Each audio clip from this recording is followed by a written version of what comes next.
do you do it through OBS or StreamYard or Streamlabs, or what do you do there? Let's see. Oh, 1 second. Is it run through those 410s? Not right now, but can I? You can try. I just put the stuff back together, so you can try it out. Is that running through the PA at all? No. It should be crazy loud.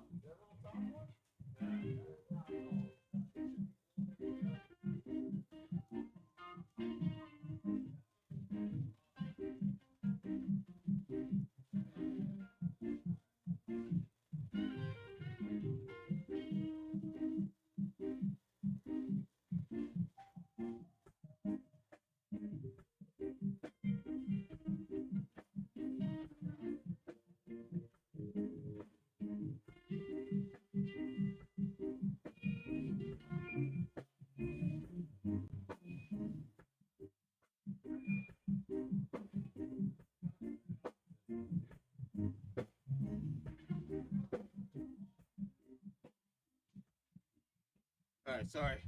Had one of my bass amps keeps blowing up, or it doesn't keep blowing up. People keep blowing it up, so had to go set up some other stuff out there. But all right. So here we go. I'm gonna start this. All right, welcome to Evidence-Based Audio number 200. This is the Whistler. I really meant to do something really super special for episode 200, but I wasn't able to. Sorry about that. And bozo me, last week, I labeled it 198 for the second time. So there's two 198s. I'm going to go fix that. But last week's, of course, should have been 199. So it's episode 200. I'm back multi-streaming on Restream. And so hopefully we'll get some more reach out of this. I'd really like this show to pretty much end up on the Evidence-Based Audio channel alone. And I don't want to have to multi-stream stuff, but it's handy to be able to, so that's cool. I'm still trying to get my TikTok stream key, but I'm going to shut about that because the TikTok guys were in early and they got to hear that a million times. So as you guys often have, I've got a band practicing in one of the other rooms, so it's a little loud. Sorry about that. Okay, well, let's just get to it. All right, so first of all, I want to know, would you guys like a sorry,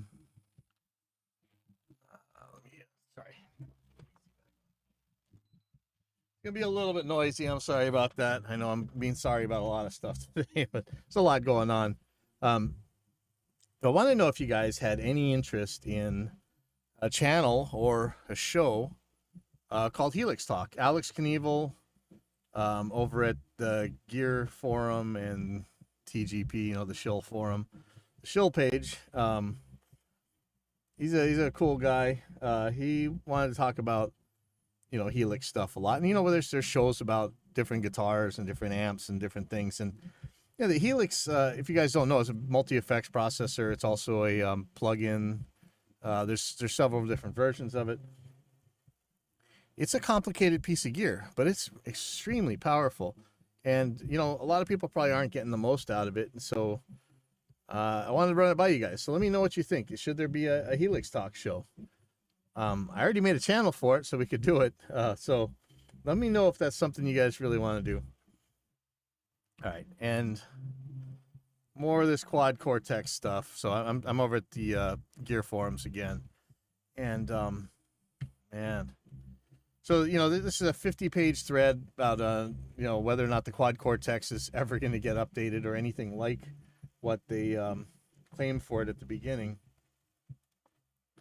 I don't know. Maybe in a couple weeks. I think finally 2 or 3 years later they're going to have some stuff. But I think we talked about this last week that, a lot of people are sending these things back, including people I know. I kind of help with that. I feel bad for Sweetwater because they're kind of eating this, but this device just it seemed to promise a lot of stuff at launch. It was actually on our Vaporware watch list if you're a longtime listener to the show, but it did get released. But it's still so weak. Like, I mean, down to stuff like the reverb has like percentages instead of time for the units of how long it is, and still doesn't have an editor. And for a device that's meant to be used on the floor, not having an editor sucks. It's true that it really does have a easy way of editing things on it, but you can't do that when you're standing up. You know, you can't do that from your computer or whatever. It should have had an editor a long time ago. You know, we thought that it was going to be like the Helix and that it was going to have a native version, and you know, at least it could run the plugins that you could buy off the native stuff. They even said something to that effect. I don't want to misquote them, but just going on 50 pages.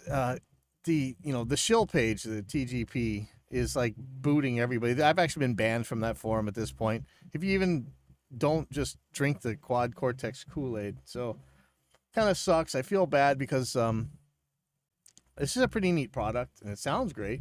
Hey, everybody on TikTok, I hate to bug everybody with this one, but it's if you want to see what we're talking about and you want to see my screen and stuff, I don't have a TikTok key yet, so just go to the YouTube channels, like either Pipeline Audio, Evidence-Based Audio, or AIX DSP, and you can see the screen, and you can actually hear the output of our DAWs and what we're actually playing when we do sound examples and stuff on here. Anyway, sorry. So I've seen a ton of people turn their Quad Cortexes back to Sweetwater and to other places. We showed how Sweetwater had a sales page up that was to be real charitable. Let's just say it was inaccurate about what this unit could do. It still shows a picture of the editor, I think. Let me see if they fixed that, because I actually talked to my Sweetwater rep, and I think they said that one of the guys said that he had an editor on his, and he doesn't. There's the Cortex mobile app, which is not an editor. So let's just look for the Quad Cortex here. And yeah, I'm not wearing sunglasses inside for you schmucks. This is my glasses. I need something that stays on my head when I'm at the skate park. Okay. All right. So here's the Quad Cortex. We're looking at the thing now, and right here's the editor. They're showing the editor on the on a laptop and on an iPad or iPhone or whatever. It's still up there. Sweetwater, come on, guys. You know, this week, so quickly, I had an Audix D6 go bad, my favorite kick drum mic, and I called Sweetwater to get it fixed. I wanted to buy some parts for it or whatever, and they ended up sending me a brand new one with the understanding that I was going to return the old one, and I did. And they sent it so fast. I'm so happy with Sweetwater.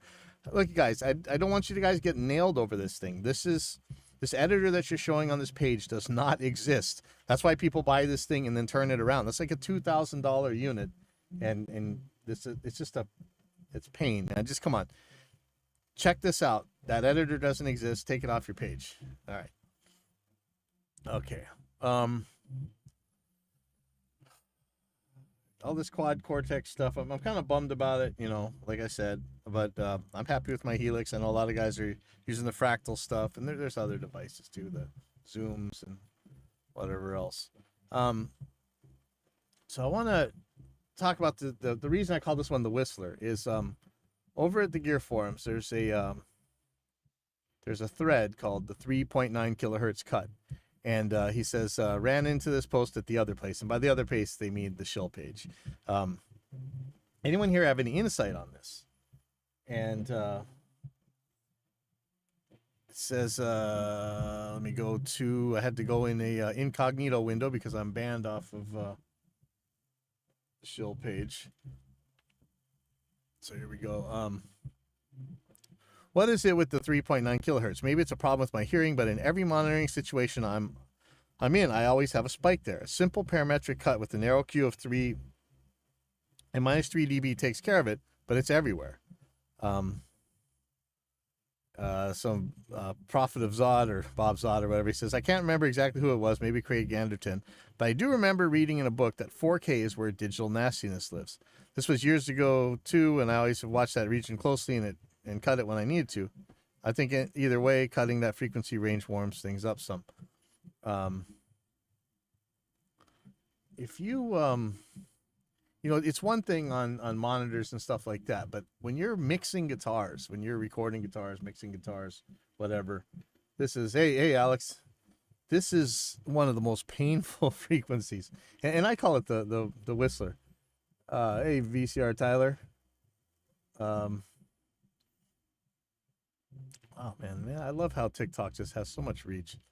Um, okay, so somebody was saying over at the Gear Forums. Yeah, this is right around the fizz area that gets a lot of complaints when people experience modeling for the first time. What's funny, yeah, what's funny is that it's present with regular amps, but you don't hear it as much with the cab in the room until you stick a mic in front of it, especially a mic directly on the speaker cab close to the cap instead of angled. Actually, I think you're going to hear it angled too, but this is the thing. Everybody else tries to act like this modeling is so different than miking a speaker cabinet. You get the exact same problems when you're modeling if you're using, you know, an impulse response or whatever, because an impulse response really is a speaker cabinet. I know you guys are gonna, I know that's blasphemy, but sorry, that's how it is. So he says, so it's not too surprising when an IR is loaded up and that sound is present because the whole tone under a microscope thing. It can be useful in a mix to help guitars stand out, but it's not a necessity. It's there between 3.9 and 4.5K in my experience. I see it anywhere from like 2K on up, and we're gonna take a look at it. So Stone asks, so best to cut at those frequencies for recording or also when playing in your room? I'll definitely try it out after workday. I would say no, don't cut it while you're recording. Cut it when you're mixing. Yeah, I swear you got better junk to use on your computer than you'll ever have in hardware for the most of the part. Another guy mentioned something about the Fletcher-Munson curve. I'm not sure if he means that, but if you know that curve, it's a smiley face response that your ears have to audio. It's like an upside down. It's most sensitive in the mid range, not as sensitive in bass and treble. He's saying 4K is right around the most sensitive part of the ear, so I wouldn't be surprised if cutting there helps to reduce fizz. A lot of people say all that fizz stuff. One of the things with the amp in the room is that when you're in the room away from the sound source, the high end will naturally roll off. Yes, but that's why I keep saying, you guys aren't trying to get an amp in a room if you're recording a guitar. Nobody ever, you can go buy a $40 Behringer test mic, stick it in the room. It's an Omni mic. It's just about perfectly flat. And you can get exactly the sound that you hear when you're standing in a room with an amp. Nobody ever likes that sound, man. Not for like distorted heavy guitars or whatever. That is, yeah. The sound people want is that close mic right up into the speaker. So he says, and so he's right. The high end rolls off. You're not going to deal with that fizz so much, but that's not the sound that people get on recordings. Okay. He says, this is an effect called the diffuse field. That may be another reason why sticking a mic right on the speaker of an amp tends to sound a lot brighter than just standing in the room listening to the amp. That's a good observation. The diffuse field effect may also be part of the reason why we like to roll off the high end in impulses, although guitar speakers naturally roll off around 5K anyway. But usually you aren't rolling off frequencies down to 3K, which would make the sound too dark. So it makes more sense to have a cut around that 4K frequency instead. Somebody else says it's the peak of the Fletcher-Munson curve. Right. So anyway, I'm going to show you the Whistler here. So if you guys, hopefully, we had that free deal with Glenn Fricker not too long ago where you could get Savage Grooves, which was a set of multi-tracks you could download and practice with. I'm going to play his Beat 12. It's called Fast Rock, and I'm just going to play this real quick. So listen to what we got here.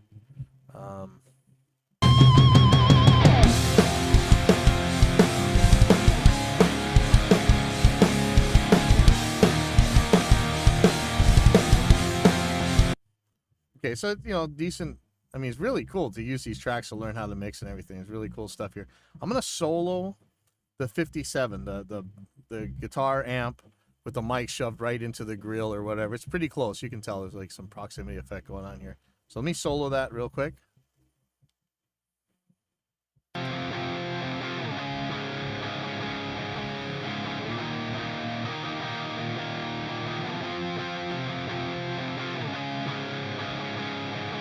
Okay, so that sounds pretty good, right? I mean, that's a very well recorded. I could use that track in mixes all day long, no problem. I'm going to show you something here. And so I'm going to put an EQ on, parametric EQ. I'm going to boost right around 3K, and I'm going to have a really narrow Q. So it's going to be a very short bandwidth. It's not going to be a wide band. It's going to be real short. And I'm going to look around. I'm going to sweep around for a frequency here. So let me loop this up, and I'm going to boost the hell out of it, and I'm going to sweep this around.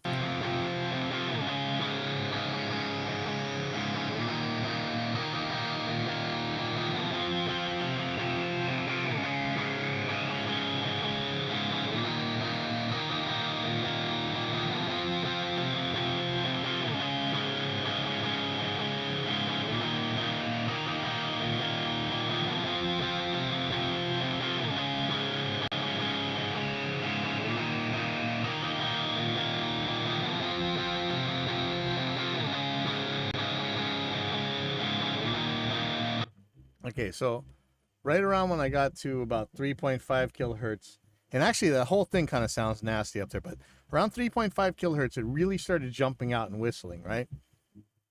So let me play the track again.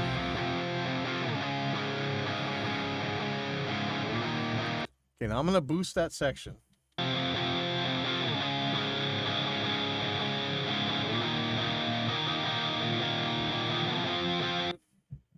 So that's just nasty, right? Okay,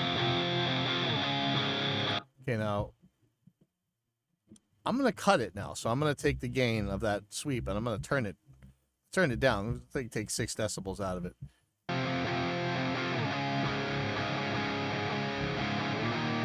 Okay, so we had it like this, boost it, and turn it down.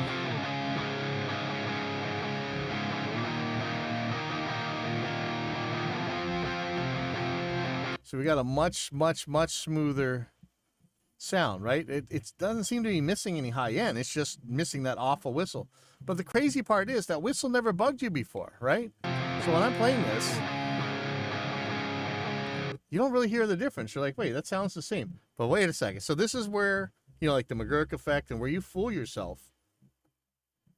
Watch what happens when I turn this EQ off. So I'm going to play it. Now,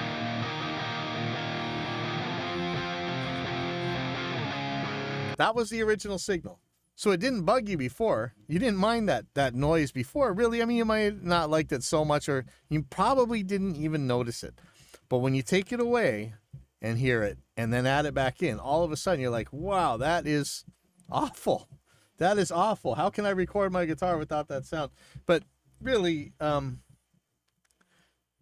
be judicious in this, because in a mix, that part of those frequencies may be what makes you actually hear the pick attack or whatever. But it's a strange thing that you can just yank that thing out of there and you hadn't even noticed before, and now all of a sudden it's the end of the world to hear that frequency. So let me turn it off again. Sweep it around a little bit.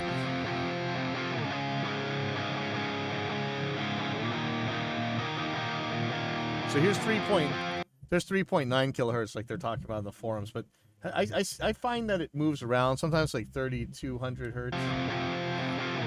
You turn it off. Now see, when once you've heard it without it, when you turn it off, it sounds like somebody taking nails to a chalkboard, just scratching it right in your ear balls, man. It sucks. But again, test it in the mix, see if it goes away.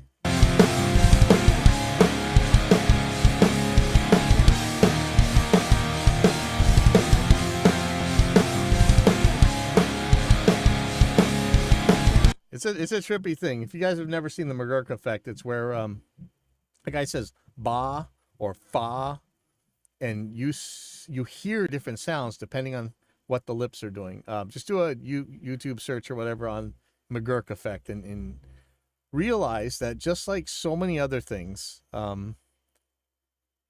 it's not necessarily that things are fooling you. It's often that you're fooling yourself. Like magicians, right?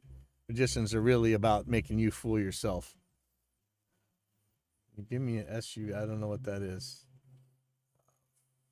Anyway, Okay, so last thing, bore you guys to death because this is what we're always here for, right? I'm gonna go over to Safe Space, and there are some threads upon threads, but we're gonna read this. All right. So if you guys have been around for a long time, you know that for the most part, all digital audio workstations sum the same. You put one in and one in, and you get two out. It's just math.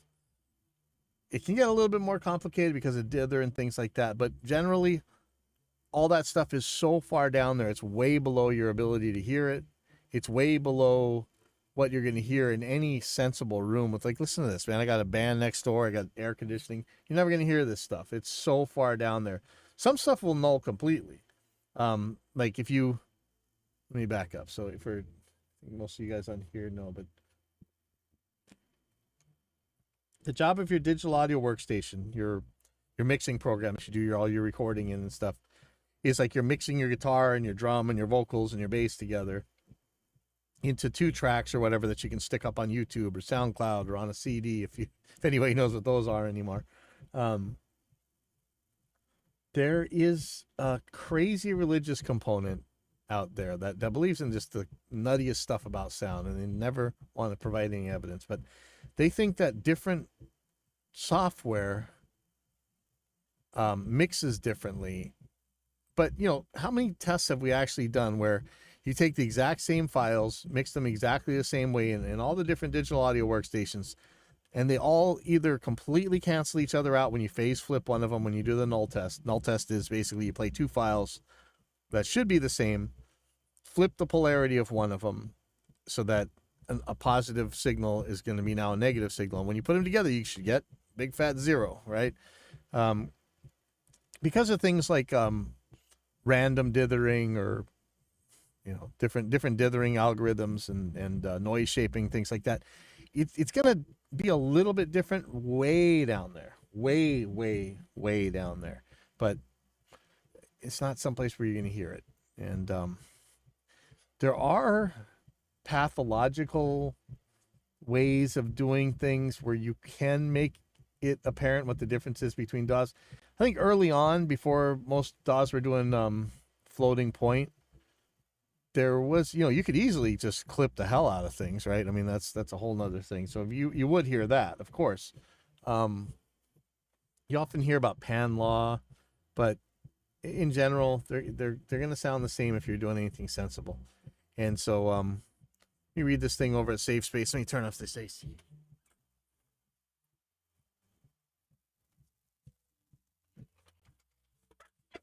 Okay, so it says, this is a thread called Bitwig versus Ableton Sound in scare quotes. It says, hello, I experimented with mixing in Ableton 11 and found its mix the most musical and clear for my ears against Cubase and Studio One mixes. Okay, first of all, Ableton's a DAW, Ableton Live. Studio One and Cubase are also DAWs, digital audio workstations. So listen to the terms. So, we say on this channel a lot, right?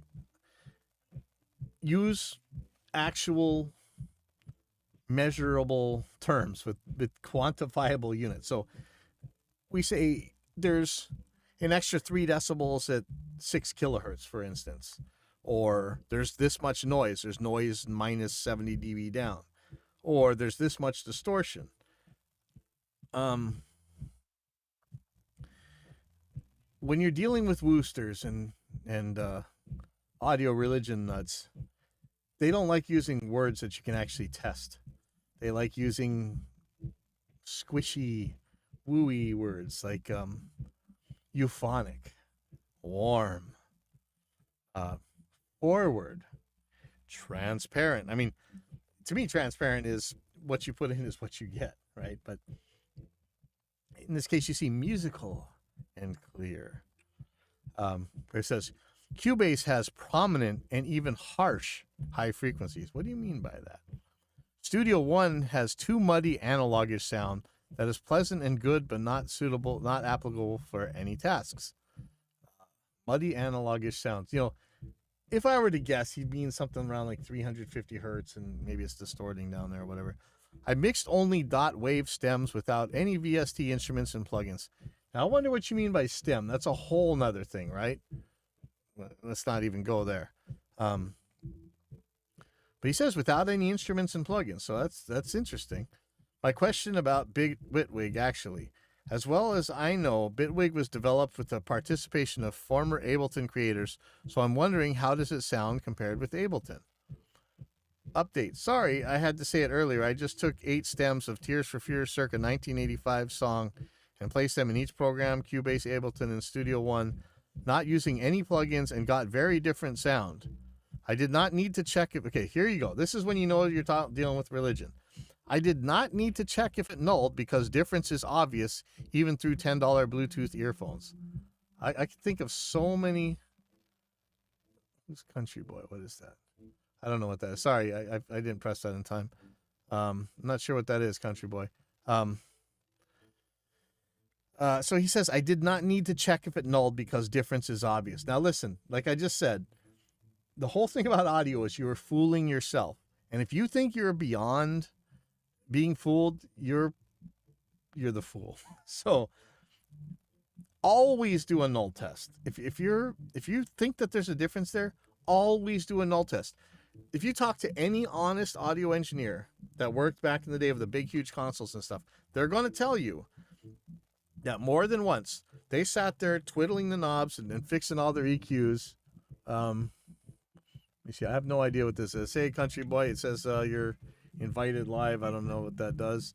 You're going to find out that, what world is that? I see something.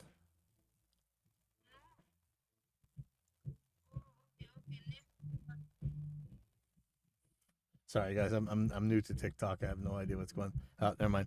Okay, so if you talk to any engineer that used to work on the big consoles, the old tape machines, 2-inch tape, whatever, they're going to tell you that they sat there twiddling their EQ knobs and hearing these giant differences, only to find out later that the EQ wasn't even on. It was still bypassed at the time. You fool yourself. So if you say you don't need to check if it nulls, you're a fool. Just check it. Check it and be sure there's an actual difference. That's the thing. So many people claim, like, you know what, this Tonewood nuttiness, right? You claim you hear a difference, but you never measure it. You got to measure this stuff. And especially when you say difference is obvious, man, I heard this EQ doing all kinds of stuff before it was found out that it was bypassed. So, and so he says, I uploaded all 3 variants here. And, you know, for all I know that he gets 3 different sounding mixes. I don't trust him. And I'm not really going to click a cloudmail.ru file. But let's just go through what people are saying. Somebody, Toast Malone's, jeez. Toast Malone says, I mean, DAWs are supposed to, generally speaking, aren't supposed to have a sound. If they did, that would be a bug for the most part. Now, did a video showing that Harrison Mixbus 32C can have an effect on things, but it's meant to. It's actually meant to change some stuff. Has like compressor, distortion, whatever. That said, as AJ Reynolds points out, if you're talking about using all stock plugins, then I understand. My advice would be to use whichever DAW offers the best set of work tools, flows that inspires, assists you to make the best music you can. There should be many examples of big hits made using any of the popular DAWs around today. Even GarageBand has been used many times to make big hits. To me personally, the sound of a DAW is about the least of my concerns when choosing one. Best of luck. Now, when we're developing Reaper, I always said that the sound of a DAW comes to how easy it is for you to get work done in it. I mean, they can all make the same sound, but you're going to get a better sounding product if it's easier just to get your work done. And there's a lot of stuff in there that, a lot of the reasons we make the plugins, we make it AIX DSPs for the same reason. So somebody says, again, without testing things, this topic keeps popping up. There seem to be people who are hearing difference with different DAWs. I wonder if the implementation of sound engines is different between DAWs, and that's what makes a difference to sound. You know, I don't know if you remember way back in the day, Lynn Fuston had the 3D audio, whatever, awesome Dawsome CD. You bought a CD and it had like the sums of all different DAWs. It was all the same stuff. So here's somebody's talking about something like Harrison, probably. I would think unless they're specifically shooting for some kind of analog modeling sound, a la Harrison Mixbus. There you go. They should all sound fairly similar without any plugins or processing. A couple of weeks ago, I spent a whole weekend moving tracks from old Logic projects into new Cubase projects. No prominent and harsh high frequencies added to anything. In fact, they sounded just as crappy as I played them in Logic. I tend to roll off a lot of my synth tracks above 10K to make things fit, or use lots of bandpass filtering. You think those would all of a sudden become razor sharp? Nope, they still sound like they should. So this is it. Somebody else said, this is all in your head. That's kind of, well, probably true, but it would be quite easy to provide evidence of your claims. Until then, you know. And so, again, one of these guys, without testing anything, says, some say yes, some say no. I mean, this sounds like any audiophile nonsense commercial you've ever seen or advertisement you ever read. Best thing to do is try it out. Listen and make up your own mind. Do your own research. You know, you always see that one, right? There was a good interview not too long ago with Brax where they talked about using different DAWs in the workflow. Try it out. Listen, make up your own mind. No. So somebody else, Mikhail B, says, Nulling Engine says no. End of story. Changing tempo of recording and handling any artifact that may result from that is not Audio Engine, but is a specific function. This is not to say stock native plugins and UI don't influence mixer decisions. They do. And they're talking about prominent and even harsh high frequencies. You most likely cause those in Cubase yourself. That you didn't intend to makes no difference. It's easier to blame the tools than to take personal responsibility, isn't it? Wow, these guys are harsh, man. I use Live. I think it's great. I'd expect Bitwig to be equally great and null with Live if you actually do the same thing. Every audible difference comes down to what you do, and connected to that is the tools you use for that. But when you claim a DAW has some audible characteristics, you imply this is inescapable. That's hardly even remotely true with most DAWs. The guy's trying to double down. I uploaded all 3 versions. You can try them. Somebody else says, one day, people who post this topic will understand the limits of human hearing. Man, I wish the guitar players would hear this. They seem to think they're cats or something. I would say bats. Hey, don't bats hear like way higher than cats? I don't know.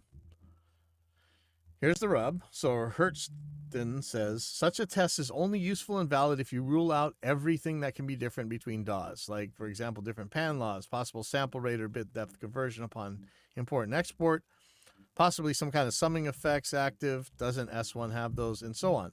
Only if you rule out all those variables can you make a valid assessment. And whether that is even relevant is another question, because once you have started the real mixing process, there are other variables that can influence the sound of the DAW, like how precisely it handles automation and panning, the quality of the plug-in delay compensation, and maybe quality of the sample rate conversion, and most importantly, workflow. So again, finally people are getting around to the fact that ergonomics and stuff really matters. If I could, I don't have my webcam out there. If I were to pop out a picture of a video of these guys practicing out in this room, you'll see that my drums are always mic'd up. It's ready to record at any time. Take me about, except for when people break stuff, it takes me way under 15 minutes max to set up a whole band. Okay, let's see. Somebody else says that default S1 or Studio One has summing effects off. Give me 2 blind examples mixed in Cubase and Studio One, and I can say where what with 100% probability. It's not me. Everyone, after 10 minutes of training, can differ them. Anyone heard the 3 examples I started them? So this guy's claiming that he would be able to tell you if you mix something in Cubase or Studio One with 100% probability. It's not me. Everybody after 10 minutes in training can hear the difference. This is the kind of claim you used to see from Munster Cable. People would switch cables on in you, and they say, listen to the difference. Don't you hear? One of the old tricks was to turn one up a little bit louder than the other, and it's, at least louder is better, right? So somebody's saying, is it year 2010 again? Is it trolling? Yes, it is trolling. Worse, ridiculous to send people to mail.ru to download something, comrade. It's not just 2010. We were talking about this in 2000, you know? To somebody else, again, this is how you make valid tests. He says, how do we know you've controlled for variables? There's no point in auditioning your samples. There is no point in auditioning samples. They may very well sound different. That proves or disproves nothing. The only DAW range I recall in recent memory was Ableton Live gating all audio below 100 decibels. That wasn't an error, but a design choice.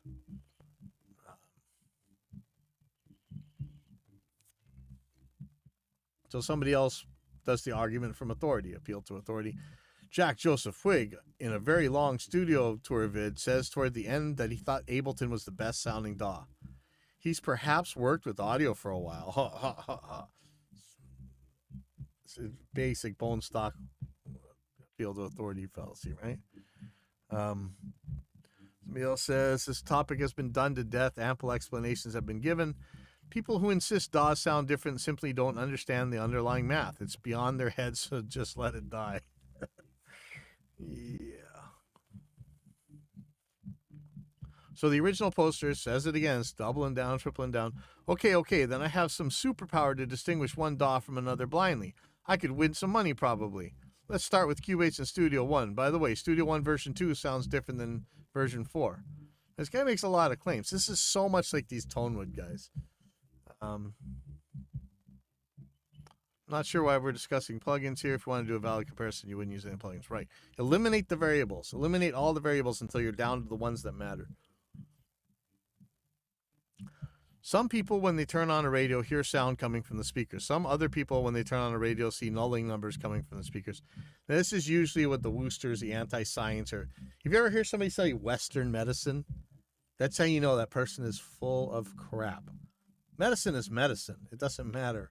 If it works, it's medicine. If it doesn't, it's nonsense. There's no Western medicine. There's just medicine.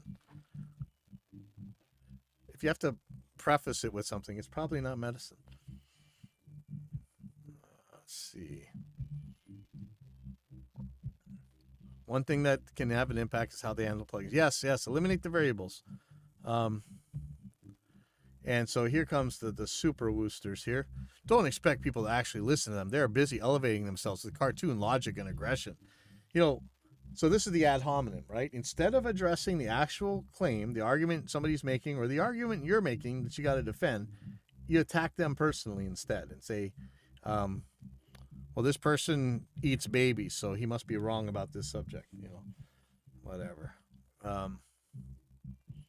And here, so there's always the personal anecdote of the time that he saw the guru levitating, or somebody doing psychic surgery where they pull the chicken bones out of your stomach or whatever. I once, many years ago, put on an Alison Krauss record, uncompressed file, into both Logic 9 and PT10, and a friend blind tested me by playing me either one with him working the computer and me sitting on facing the other way with a blindfold. No processing, no difference in pan law. I got 10 out of 10 correct. Wasn't subtle once you honed in on the difference. Okay, what was the difference? If there's a difference there, it can be measured. That's the thing. When you guys make these claims, especially with something we understand as well as audio, if there's a difference, we can measure it, we can reproduce it. So where's your measurements? Another time I put a drum loop into Logic and Studio One and EQ'd it with the third-party plugin. Same plugin, old Motor City EQ, same settings, completely different sound. Really? Where's your evidence? I have no idea why things worked out this way. I just know that they did, and that saying so here causes an avalanche of angry phased policemen with cartoon logics to appear and call you an idiot. Hey, you're the only one doing the cartoon logic, dude, which is cool, although very boring, really. That's why you're here posting, right? In the end, it's obvious that no DAW sounding in any way makes for a great excuse that your project should sound less than awesome. That's the important part. Listen, even if these things made a difference to the way they sound, it's not going to be the summing engine of a DAW that makes something a hit or a dud. You know, like Billie Eilish used like total home studio stuff to make like bajillion sounding albums. It ain't selling albums. It ain't even the sound of the album. It can sound like crap, and you still sell it. It's about the songs. I know we really obsess over this audio engineering, and I'm definitely one of them. But songs make a much bigger difference.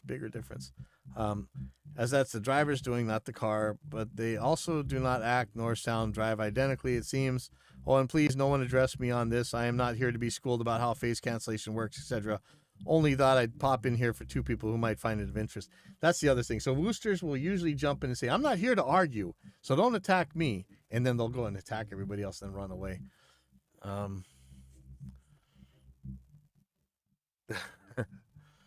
Okay, so let me see. Claiming DAWs sound different is like claiming that two different statistics software programs calculate the average differently or have different results when summing. Yes. Let's keep going on. So the original poster saying claiming something without practical experiments is narrow-minded. He's the same guy who said he didn't need to null the stuff, right? And so somebody answered him, it should be fairly easy to prove that there is a difference. The opposite is in practice impossible. Okay, I will upload the difference between two versions of Studio One. Okay, listen, guys. So one of the guys answers, I don't think it's that easy to test because of all the different plugins people use and how the DAW handles them.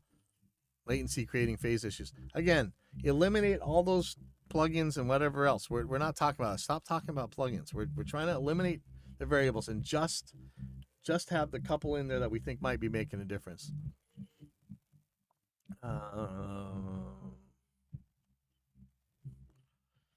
So I'm going to read this paragraph here, and I want to take a little bit of issue with it. So he says, this is somebody else. Assuming pan laws are the same and faders are all at unity and there's no sample rate bit rate conversion going on in a 32-bit floating point mixing environment. Does anything use 32-bit floating point anymore? I think like Reaper was 64-bit since 2006 or something. If you sum a bunch of tracks in DAW A and then do the same in DAW B, the results should null perfectly. By perfectly, I mean negative infinity, digital zero. This problem of DAWs having a sound was fixed, 20 years ago? Heck, Cakewalk Sonar has had 64-bit floating point mixed engine for almost 20 years now. Now, if you're talking about DAWs having different effects plugins, well, that's a different story. I think some DAWs are probably going to have some kind of noise shaping or dithering on that you just can't turn off. And so it may not go to negative infinity, but it's going to be like negative 138 or something crazy down there.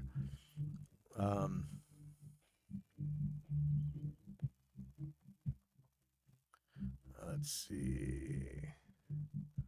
Yeah, so somebody, smart guy, Ben SW says, rather than uploading finished mixes renders, you should post the exact reproduction steps and ideally including the audio files that you used as well. They don't even have to be music for this test. That way anyone can try it for themselves. DAWs shouldn't have a different sound, but everything is possible because bugs and mistakes happen. There have been times in history where DAWs have done some funny things, which they probably shouldn't have done, right? I'm sure some of you guys could think of examples of that. Also, not all DAWs process third-party plugins the same way. But you already said they didn't use any plugins, so we're good there. So again, so you guys stop talking about plugins. So the Pope of this audiophile religion junk, the same guy who was claiming the religious nonsense earlier, says claiming what you just claimed is claiming something based on a belief system. Oh, the irony. As opposed to experiments and results in actual reality, which is how the scientific method works. Oh, the irony, the pain. The pot calling the kettle black, which is funny, as most people coming from that belief system you came from here tend to say they come from a science point of view. Yes, they do, and you don't. It's a nice logic picture you got there, but it sounds reasonable. But have you actually ever tested it, or you just prefer to wheel it out now and again? We test it. We test it all the time, looking for bugs. Somebody else says, I'm really amazed that people in this forum have accessed, studied, and understood the source code of the major DAWs on the market. Straw man, right? You don't need to see the source code. In my empirical experience, okay, what do they always say about the dangers of medical? Like, the chances of you getting a medical error done to you, like something drastically bad happened because the doctor messed up, it's so often like the three words you don't want to ever hear from a doctor. In my experience, that's usually the death knell. Like, that's when they're going to cut off your wrong leg, right? Let me just read this again. In my empirical experience, using one DAW or another has a major impact on the final sonic result. It may, But that doesn't have anything to do with the summing engine. You can salt the water before dipping the pasta or salt it when the pasta is already submerged and say that the degree of saltiness of the water is the same. For trained taste buds, the result is different. Is it? Maybe. But that's not what's going on here.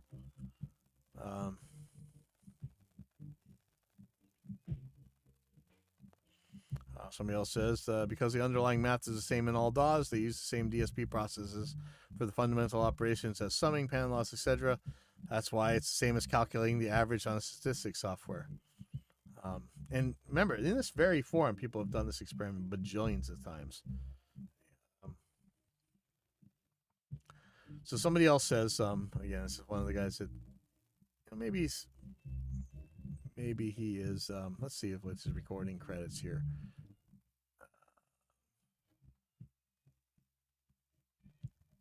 I don't see any credits. I just see some SoundCloud stuff. They're talking about this quote earlier I read you. Because the underlying math is the same in all DAWs, they use the same DSP processors for the fundamental operations as summing and pan loss. He says, but do they? How do you know that? Where have you seen the DAW developers post what their underlying code they're doing when they're making DAWs? You don't need to. You can do these null tests yourself. But really, think about it. Why would you do something different there? I have seen the code of some of these DAWs, and it's functionally the same thing.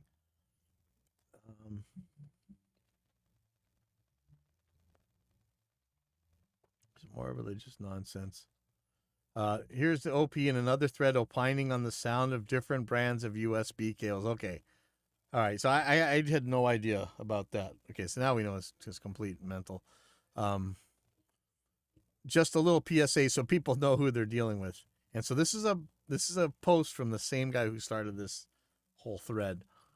For your information, I saw topics on USB cables comparison on hi-fi and high-end forums where people say what one USB cable for $1,000 sounds better than another cable for $100. Dude, if you paid $100 for a USB cable, just give me all your money because I'll spend it better than you. It was a shock for me. Firstly, I tried a basic USB cable for printer for connecting a synth to my laptop, but then I started to use a better quality German cable that cost 7 times more, and the sound got better. Not day and night, but better. So that's who we're dealing with. Like I say, it's a religion. And so, again, the guy was defending himself about whether or not he'd seen source code for each DAW. And he says, do you think each developer has a secret? And the guy says, I don't know. I just know what I hear. I'm not an engineer or DAW developer. I do know a bit about PHP development, and I can tell you there are many different ways to code a web application. The concepts of how an array works are the same, but there are many different ways to implement an array in code, some better than others, some faster than others, but they all come out with the same result. So somebody else says, OP is correct. The files don't null, especially in the high end. If these are indeed the same stems completely untouched by plugins, then this is evidence that DAWs do indeed impart some sort of signature sound, especially in the high end. You can see why they don't null here. I inverted 2 and compared 1 to 3. OP, what are these stems? Is a solid way to test. Would any naysayers like to do the same things themselves to double check that the OP didn't accidentally impart something different in each DAW? Happy to double check myself in Logic and Ableton. Now again, we've been doing these tests for 20 years. Every time this stupid subject comes up. Here's another answer.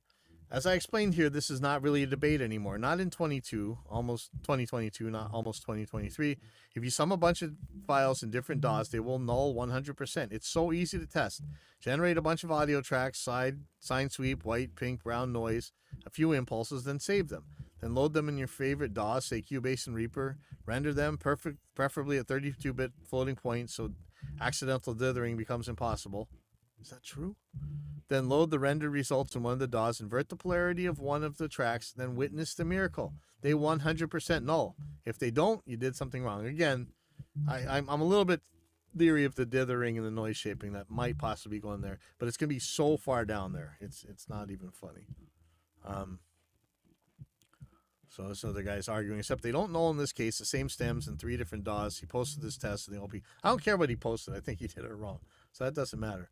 So he says, again, like somebody had already posted earlier, just because his 3 files don't null, it doesn't mean anything. This is evidence of nothing. This is evidence of OP rendering the results differently in different DAWs he rendered them in. Yeah, that's most likely what's going on here. You don't even have to use his stems. Load all the tracks of an album, Dark Side of the Moon, for instance, in DAW A. Render the result as 32-bit floating point. The result will sound ugly and distorted in clip, but it doesn't matter. Do the same thing in DAW B. You have 2 rendered results from 2 DAWs. Load them in one of your DAWs. Flip the polarity on one. They null 100%.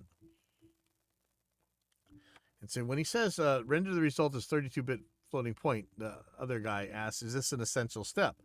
If I render to 16-bit 44.1 or 48K, could they end up sounding differently due to different DAW encoding? Not due to different DAW encoding, due to, well, I guess sort of, because how's the DAW going to handle clipping or truncation, right? And that's why we're talking about 32-bit, so we're not dealing with dithering or whatever. And who cares what it's doing down there? And even when they're different down there, they're so far down that you're not going to hear it. So he gets a good answer. Well, when you render at a lower resolution than what your project is at, the DAW gives you the option to use dither.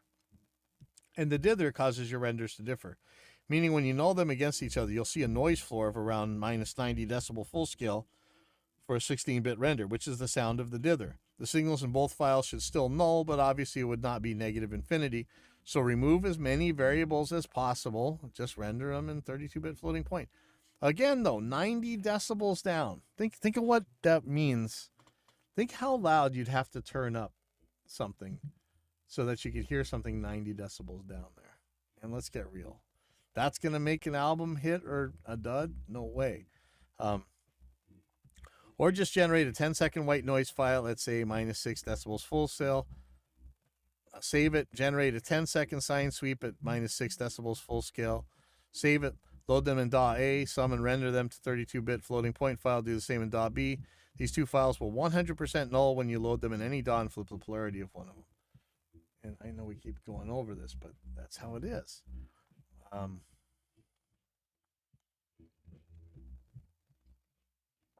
Somebody else is quoting the original poster. I experimented with mixing in Ableton 11 and found this mix is the most musical and clear for my ears against Cubase and Studio One mixes. And so this guy answers, oh my God, there are ways that doctors can treat your ears.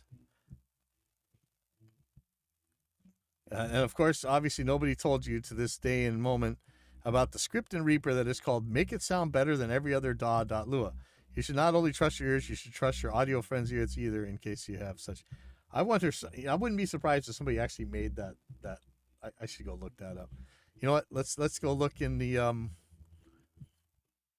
extensions. I'm gonna go to Repack. We go to Browse Packages.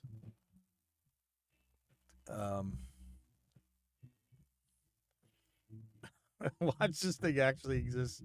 Maybe we'll read the script if it does. Oh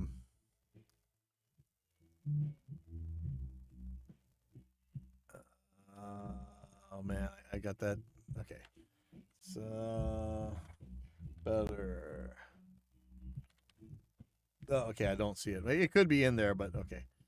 So if you don't know, there's a Reaper has this Repack thing where you can make scripts that run inside Reaper, and there's a repository that you can grab them from.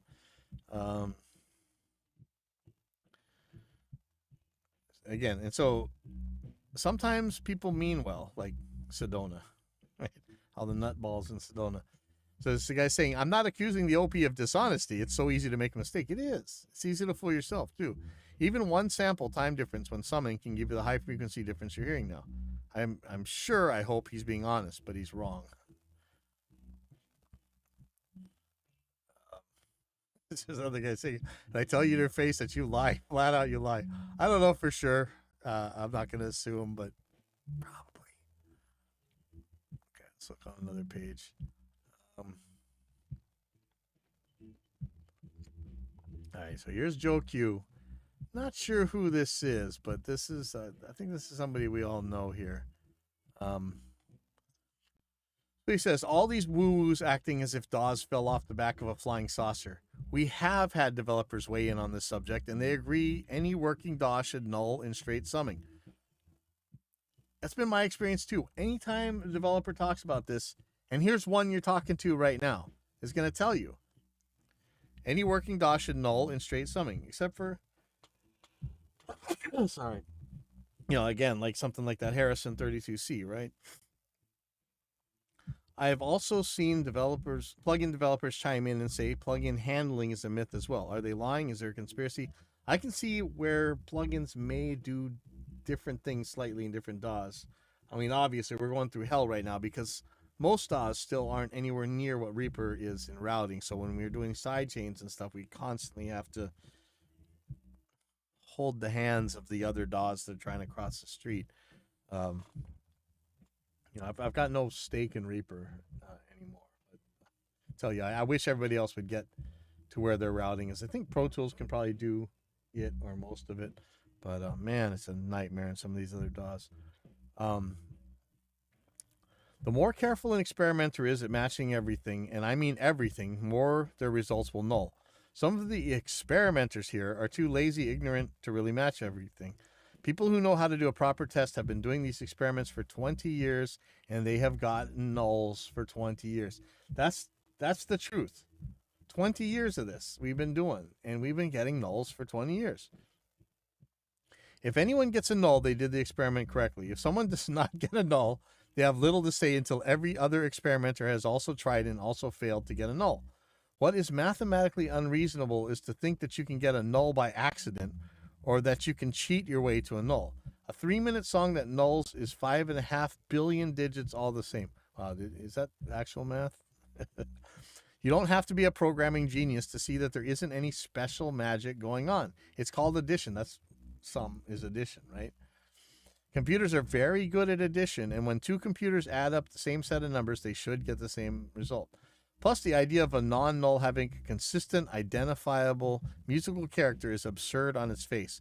Audio is not money.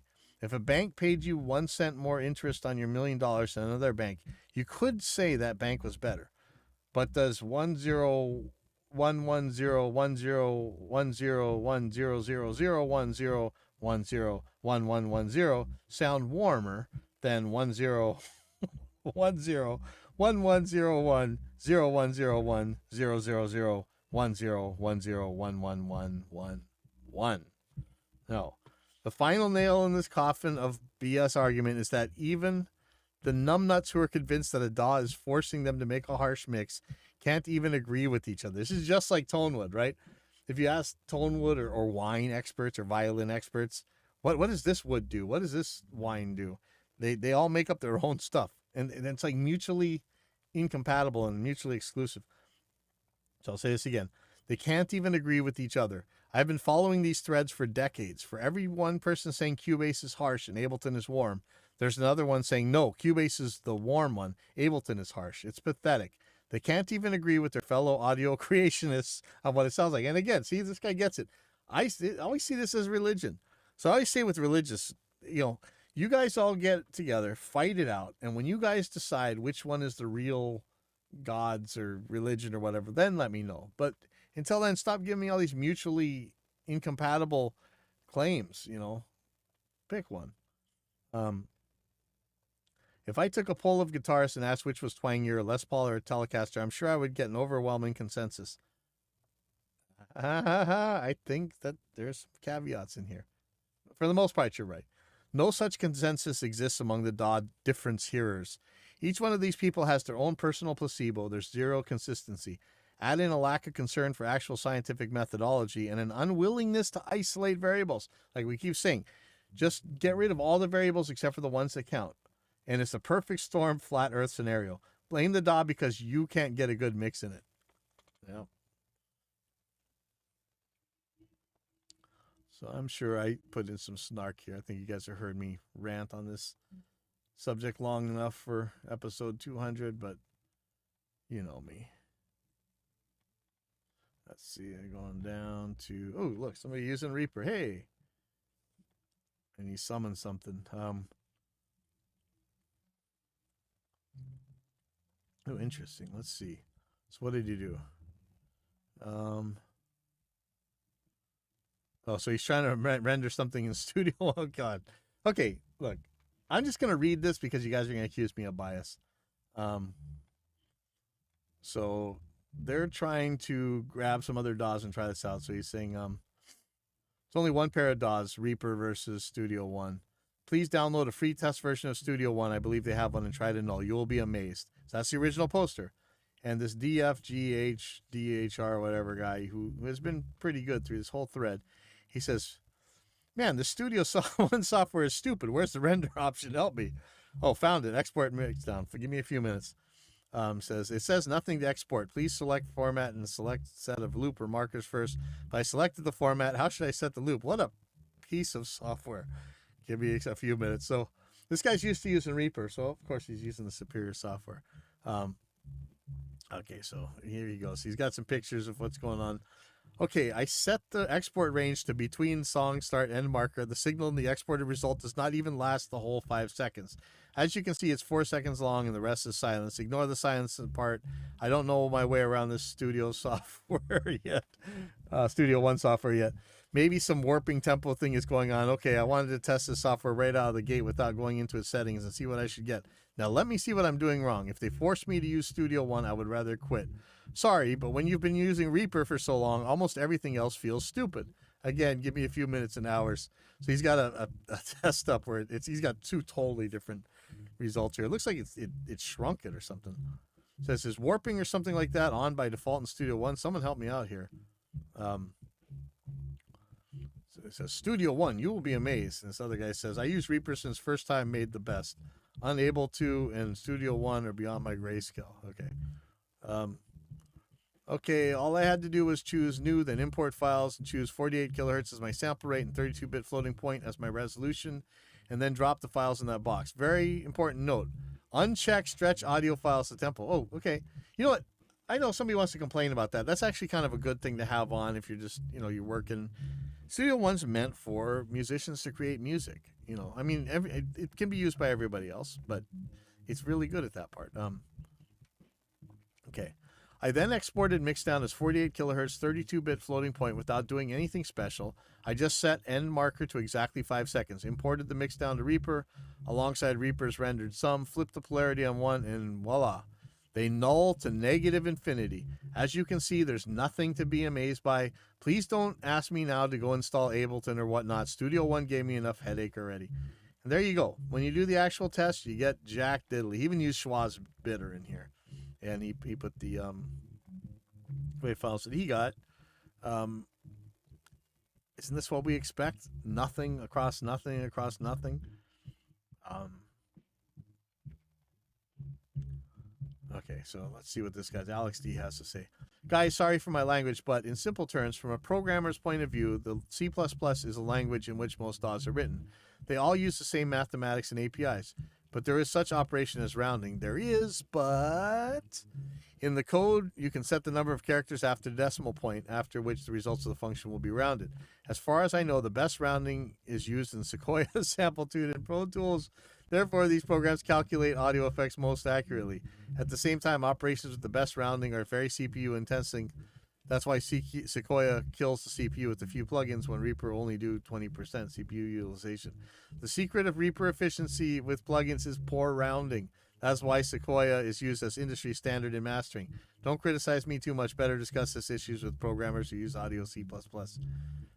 Oh, do I have to say anything? That hurts my brain. So when something nulls perfectly, there's a better rounding error. So that DFGHDR whatever says, I think I better give up. Because when you're dealing with nuts, you're dealing with nuts, right?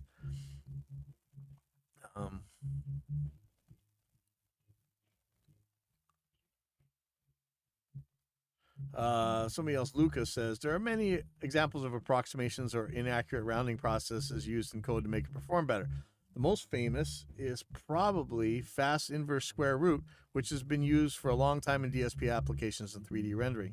Usually these approximations introduce an acceptable level of error and are invisible to the end user. Occasional error accumulation effects can occur and that lead this error to be visible and no longer acceptable.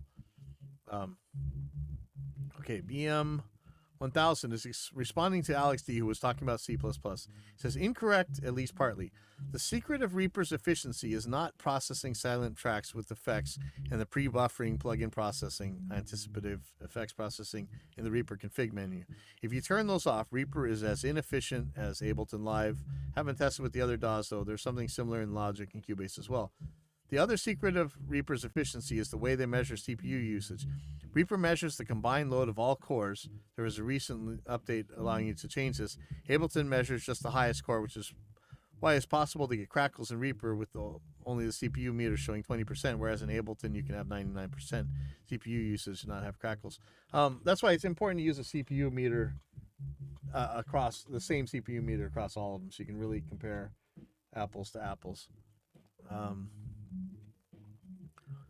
I try DFG whatever says I tried to download Sequoia Pro as soon as that dude posted his first comment. I even downloaded the 6 megabyte Sequoia Pro DLM.exe, but I cannot get it to download the 1.85 gigabyte Sequoia 16 when I run it.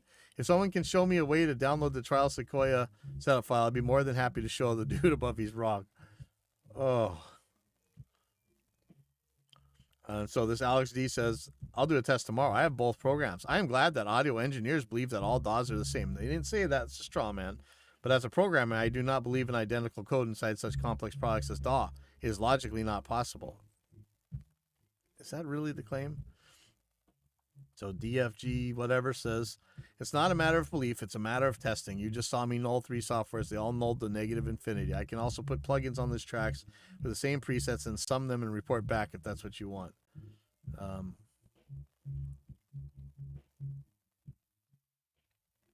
Let's see. Talk about potential underruns. So here comes the postmodernist here. Well, there's a simple question I was hoping someone else would ask, but nobody had. Does summing alone equal sound? It equals the sound of the summing. I understand how and why the test is so important to point out the summing math is the same at the output, but does that alone add and equal all DAWs sound the same, crunch all ones and zeros the same? There seems to be a divide between mixing engineers and producers. Mixing engineers have historically been the most educated, I suppose. So I think it makes sense to see why this is happening. At the same time, it doesn't necessarily have to make sense in modern day concept. And with listen, if they null, they null. They sound the same. If they null, they sound exactly the same. There is no way that two different files that null sound the same or sound different. If they null, they null.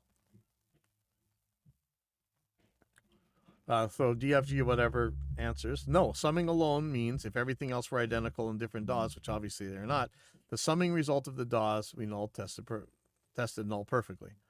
Again, we're talking about summing alone here. And yes, based on the test alone, we can conclude that the tested DAWs here all sum identically. Sum identically means sound identically. It's always best to test one variable at a time. Yes.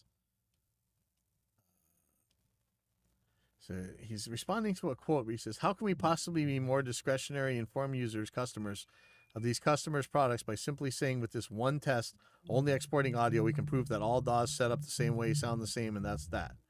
No one is saying that. You're putting those words into our mouthies. We were testing that the summing so far and the summing of those 3 softwares are identical.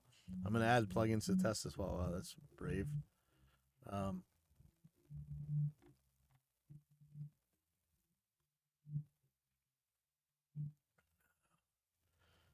Okay, so DFG whatever saying, and I want to hope he doesn't get mad at me calling him DFGH whatever. Saying, and here I thought Persona Studio 1 was bad. After downloading Sequoia and installing it, I cannot for the life of me start the trial. I click on start trial, nothing happens. The website is honestly a joke. What a crazy company. And here I thought Adobe was bad. Can anyone help me out here? Sequoia was made by the guys who make Samplitude, and there was serious early on DSP. This is one of the earliest companies with DAWs, and they did a lot of amazing things. I think this company named Magix, who's kind of bought up all kinds of software, owns them now, or maybe they own Samplitude. I don't know. They own some of the, I think Sasha Effermeister's plugins were included in some of this stuff. This was good stuff. I know you're having trouble with this, but yeah, it's kind of sad because this was really groundbreaking stuff back in the day. Um, okay, I added Nova and Kotelnikov to the sign track with crazy settings. More than 30 dB of gain reduction, then 18 dB makeup gain. In Reaper, it doesn't clip, but in Studio One, it tells me that the mixdown is 27.5 dB over. Tell me which settings I have to change in Studio One for it not to behave this way. I think even Reaper, shouldn't it be over? Maybe not. Another guy says, I think he just won the loudness war.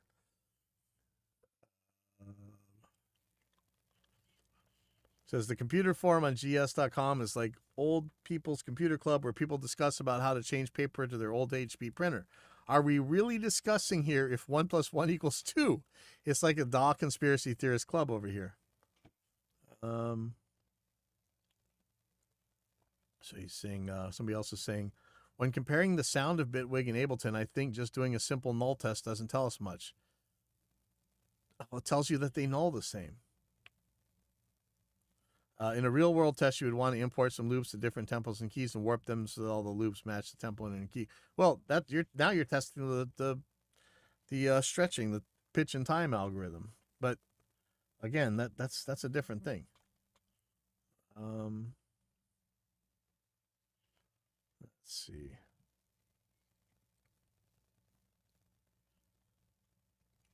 And one of the Pope guys.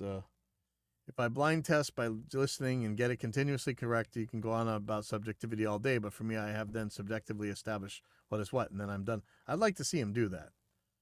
Oh wow, this is the girl from the Wonder Years, I think. Maybe it's somebody else, but it's a video. It says why it took 379 pages to prove 1 + 1 = 2. Yeah, sometimes explaining the simplest stuff is the hardest thing to do.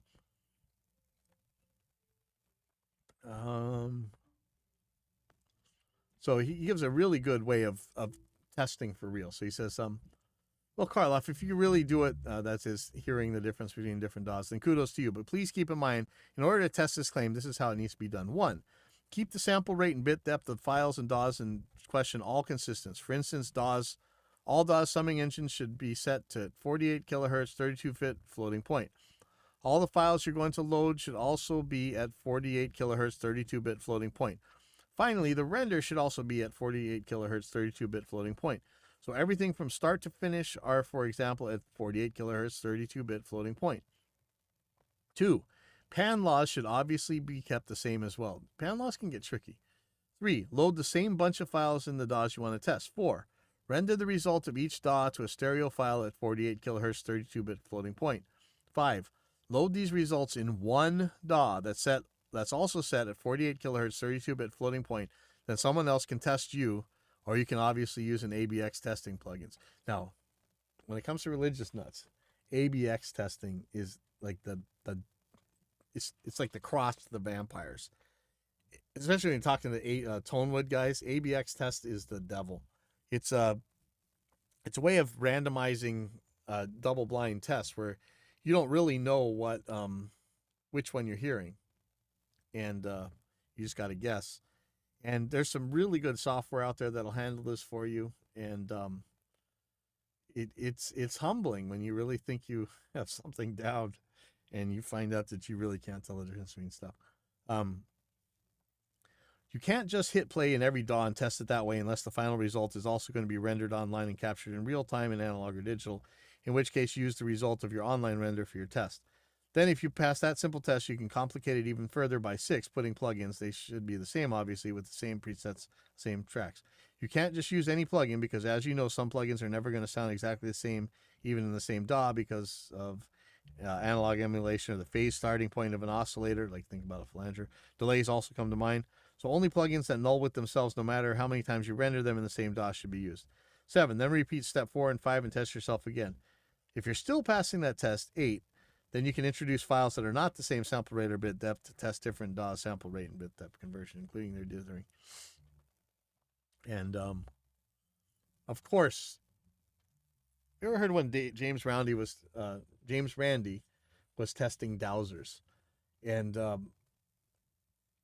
of course, they couldn't find what they claimed they could find with their dowsing rods. But when you give them a little while, they'll come up with excuses of why. So this Pope of audio religious nuttery says, you obviously mistake why I did try any of this at all. I couldn't care less about kudos. I wanted to know whether I could hear a difference in the two DAWs.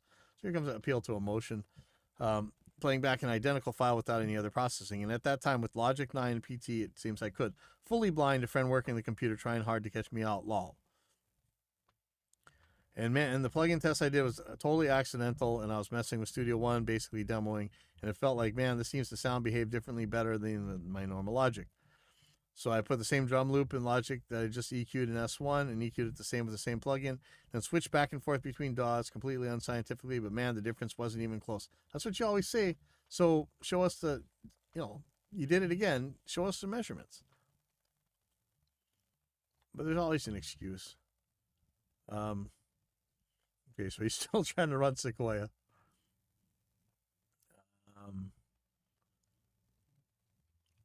Somebody else trying something, Reaper. I'm not sure what he's finding here. Let's see what is the results. So Joe Q, he's answering to that that question, does summing alone equal sound? He says, summing alone is the one thing you cannot avoid when using a specific DAW. You can't say for certain that Cubase always sounds warm and Digital Performer always sounds harsh if you're using the EQs that came with each program, because anyone could go out and get a Waves EQ and use it in either or both, or commit all their EQ with hardware on the way in. If your mixes come out different in different DAWs, then the question is, who did that? If the DAW is doing it, then any audio merely run through the DAW should be immediately changed whether you like it or not. But summing null tests disprove this over and over. Nobody is making use of native plugins and tests with third-party plugs. When carefully done with matching presets, etc., yield nulls as well. The more you make the effort to set DAWs up the same, the more they null. Notice the pattern. Perfect nulls to minus infinity are commonplace. So I ask again, if the sound comes out different, who did that? We're being this stuff. He talks about Penn and Teller. Good.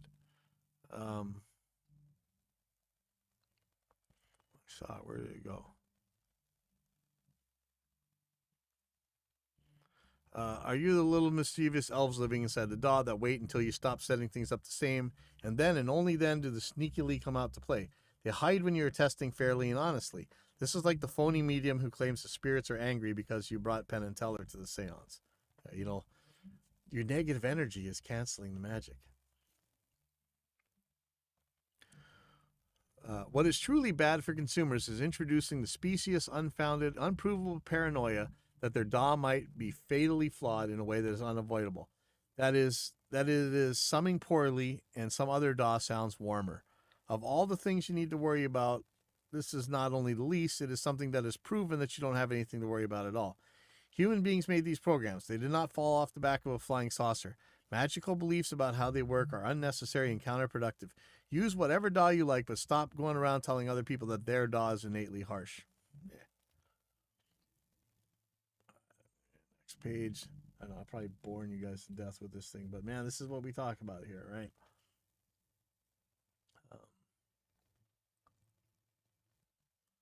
Let's see. So he says, in the end, humans have quite limited hearing and are susceptible to their own bias and affected by psychoacoustics. Yes, McGurk effect again. I don't really trust humans making tests, and that's why a lot of measuring tools were invented in the first place. Yes, if there's a difference, measure it. So this other true believer is saying again, you conveniently tap danced around a possible difference in latency between DAWs and phasing caused by latency. It's like you couldn't help yourself there, so you had to defend your position and give a very arrogant response. No, he's talking about summing. If the latency's there, it'll change the summing as well. If different DAWs handle latency better and tight transients differently under moderate CPU load, that is a sound difference. Right. So if it nulls, that difference isn't there. Your references to others saying a particular DAW may be warm or harsh are completely off base from what I mentioned 3 to 4 times in this thread. The main issues are latency and gain staging. He used the G word. Listen, if they null, there is no difference. And good. Some sensible person says, latency is not change the audio quality of the output. However, it's an important thing for a DAW if the user plays live through the system. Yeah, it's kind of broken English there, but probably not his first language. So the T.O. Funk is responding to the long post I just read about latency and phase. It says, this must be one of the least educated opinions I've read in a while. I have to give that one a like. Sorry.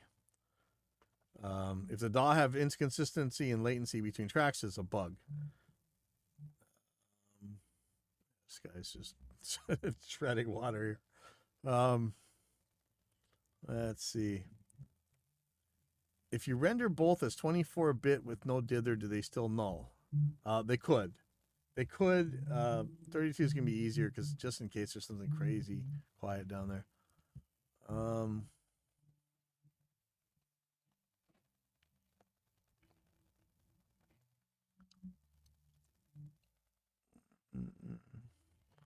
Okay, Joe Q's again responding to where he said, you conveniently tap dance around a possible difference between latency between DAWs and phasing caused by latency. So this is Joe Q's response. I don't know how to explain it any more clearly. If there was phasing caused by latency, the output files would obviously be different. That's the thing. If they null, they're not different, and they would not null. You are grasping at straws looking for a reason why it possibly could be different, when first you have to prove that it actually is different. That's what I always say. If you find when you're claiming a phenomenon, first you got to prove that that phenomenon exists. If you want to talk about floating tables and levitating chairs and flying garbage can lids or whatever, you got to prove that that actually happened before we try and figure out why it happened. It probably never happened. I'm beginning to wonder if you even truly understand what a null is and how astronomical the odds against it happening accidentally are. And he's responding to, if different DAWs handle latency better and handle tight transient differently under moderate CPU load, that is a sound difference. So he says, if you are put under a strain, you will perform poorly, likely in some proportion of the amount of strain you're under. A computer works until it breaks. If there's a sound difference, then how can it null? Again, if it nulls, it's not different. Are you saying you can hear the difference between two identical files? Yes. Yes, they are. They do it all the time. In fact, way back when that Awesome Dawsome CD came out, when files did null, people were saying that they sounded different. Remember they used to sell that CD for like $60 that had some kind of dither noise, and everybody just insisted when they put it on their songs to turn into hits or whatever. Looking because I think there's a schmuck who got in here on this thread somewhere.